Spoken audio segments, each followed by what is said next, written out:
Chapter 3. The Great Awakening. Gautama's thoughts kept returning to his questions. How does one end unhappiness and pain?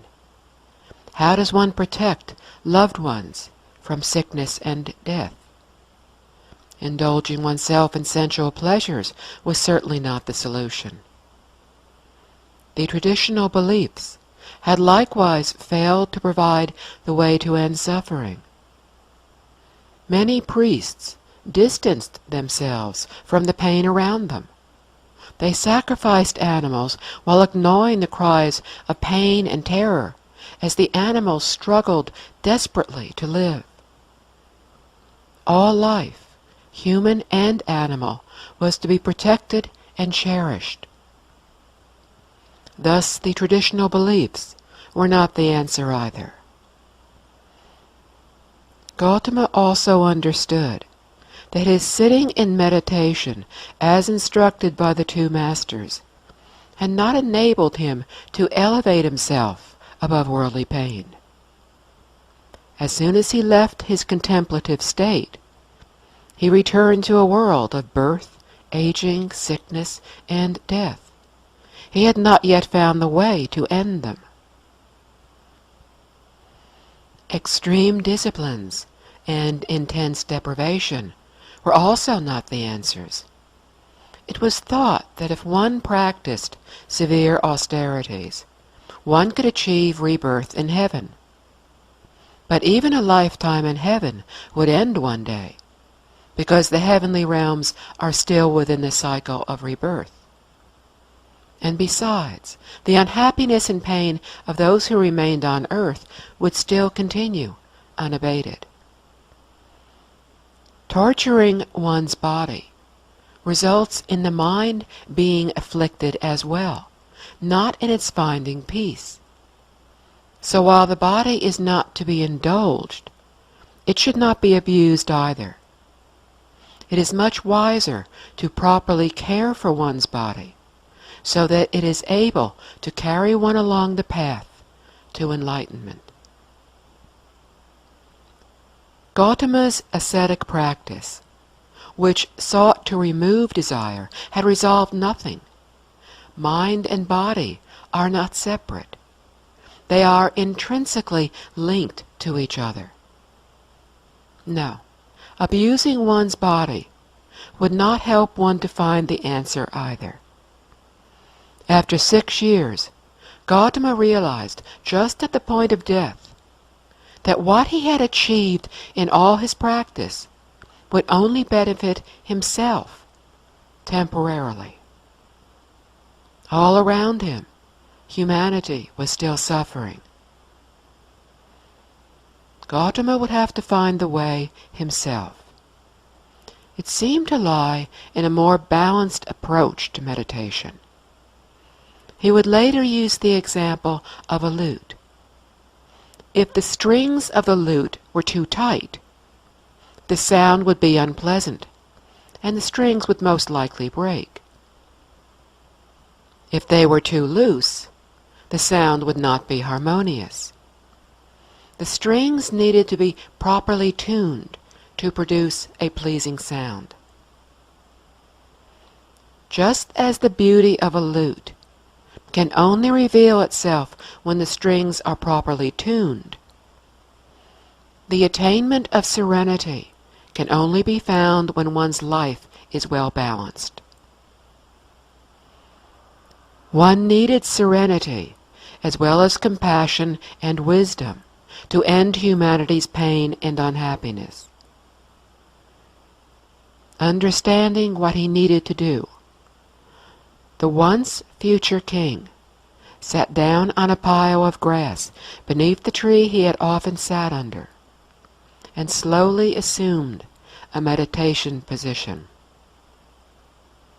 He vowed that even if only his skin, sinews, and bones remained, and his blood dried up and flesh withered away, he would not stir from his seat until he had attained supreme, perfect enlightenment.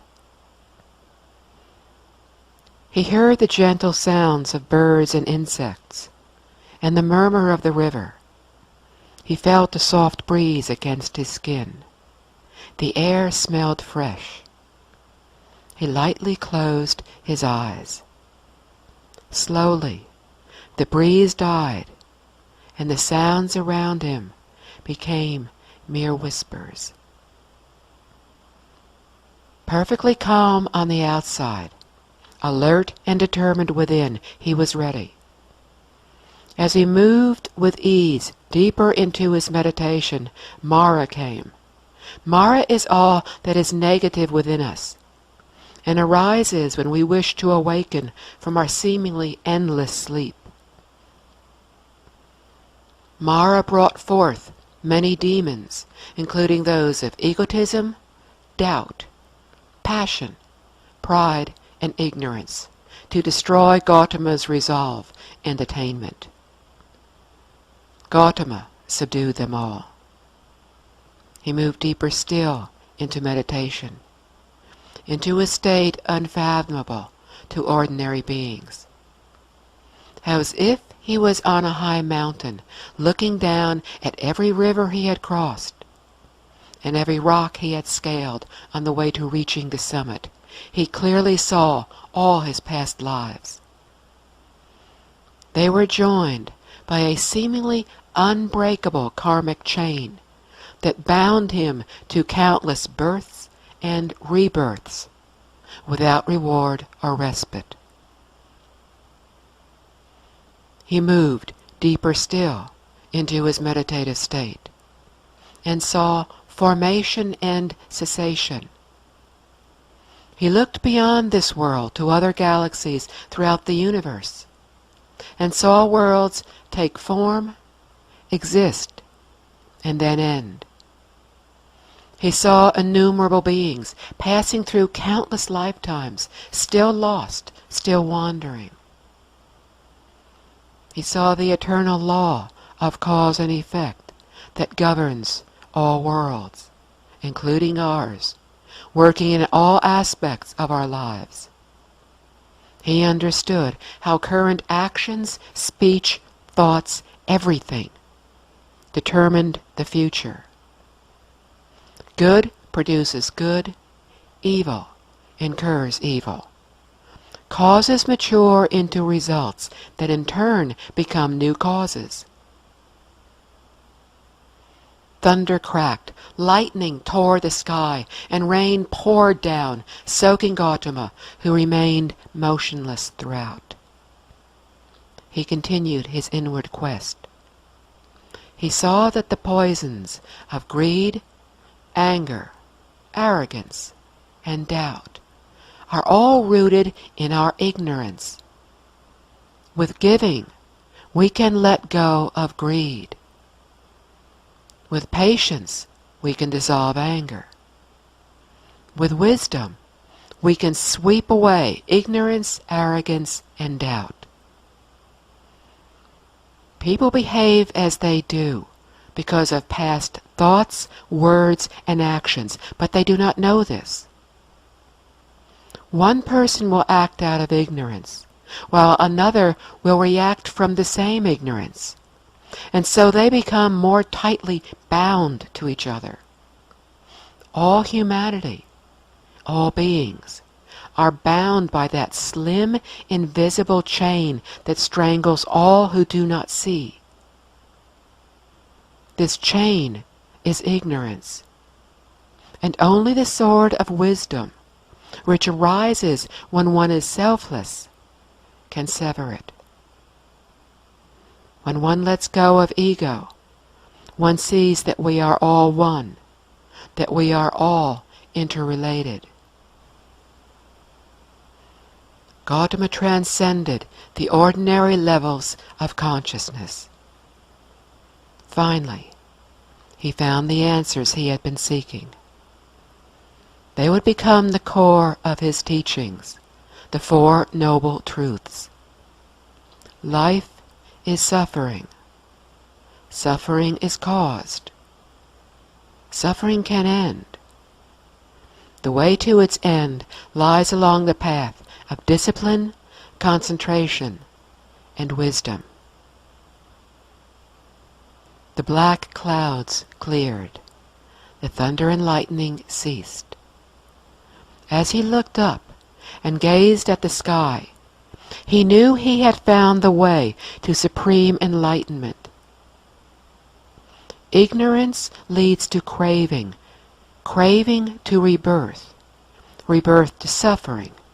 Suffering has a cause and an end. No longer would he have to be reborn. For him, the chain no longer existed. He had severed it with the sword of wisdom. He was fully liberated. This was his last birth. He smiled as he gazed upon the new dawn. There was no more pain, no more sorrow, only infinite peace and a profound, unconditional love for all beings. Now, after his innumerable lifetimes wandering through the valley, his growing discontent as the prince named Siddhartha, his 6 years of striving as the wandering seeker Gautama, and his night of awakening, he had finally reached the summit and found the way to teach all beings how to end their pain and unhappiness.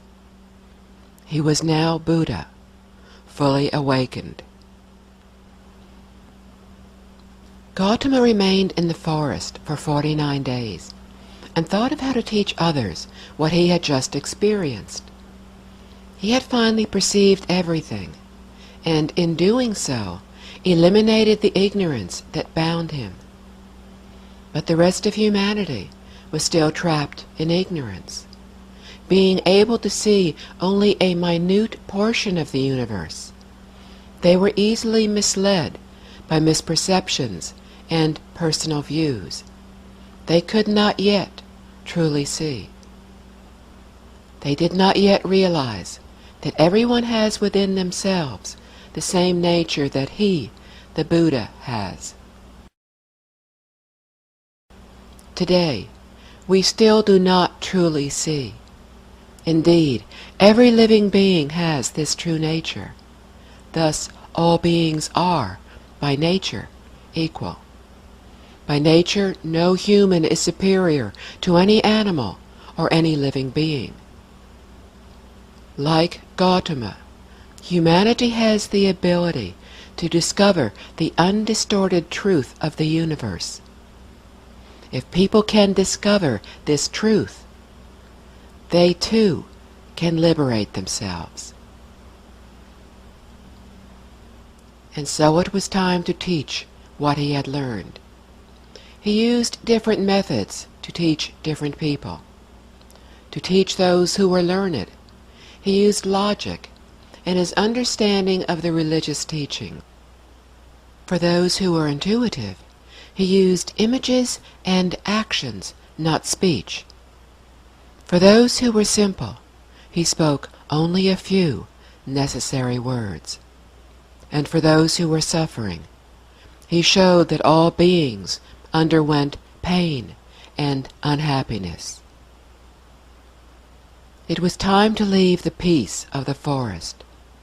First he looked for Master Alara Kalama and Master Udaka Ramaputta, and then his 5 former companions, for he knew they were ready to understand what he could teach them. Wearing the robe provided by the girl who had given him the rice milk, he set out. On the way, the Buddha met a monk who had been a student of the 2 masters he was seeking. He learned from the monk that both of his teachers had died. Regretfully, it was too late to share what he had learned with the 2 accomplished masters who so generously taught him everything they knew. He then inquired about the 5 ascetics and learned where they were practicing. The Buddha headed north to find them. After many days of walking, he reached Deer Park, where the 5 were staying. When they saw him approaching, they discussed what to do. They remembered how he had stopped his austere practice, begun to eat more, and interacted with the local people. They had rejected and left him. Now, here he was again. They decided that they would pay no attention to him, and not even stand to properly greet him. But as the Buddha approached, they were unable to ignore him. His appearance was radiant, his bearing dignified yet gentle. The 5 ascetics had achieved much understanding. Perhaps they realized that this was no longer an ordinary man. They quickly took his begging bowl and gave him a stool to sit on and some fresh water to drink. Only then did they sit down on the ground around him. The Buddha told them that he had found what they were seeking. At first, no one spoke. Then they questioned, how could one who had abandoned his ascetic ways and begun eating more food have possibly found the way? The Buddha asked if they had ever heard him lie or previously claimed that he had achieved the way. They replied that they had not. Then would the 5 listen to him so he could tell them what he had learned? They requested the Buddha to teach them. The Buddha told them that what he had learned was not the result of any analytical thinking, but of having seen reality. Those who seek the way should neither immerse themselves in sensual pleasures, nor deprive their bodies of essential needs, but follow the path of moderation. He explained that all beings who live in this world are subject to 4 basic truths. The first 3 are that suffering exists, it is caused, and it has an end. The 4th truth explains how to end suffering through the proper practice of discipline, concentration, and wisdom. This course of conduct neither denies nor avoids suffering. It faces suffering and transforms it. The practice of discipline, concentration, and wisdom will ultimately lead one to liberation, peace, and joy.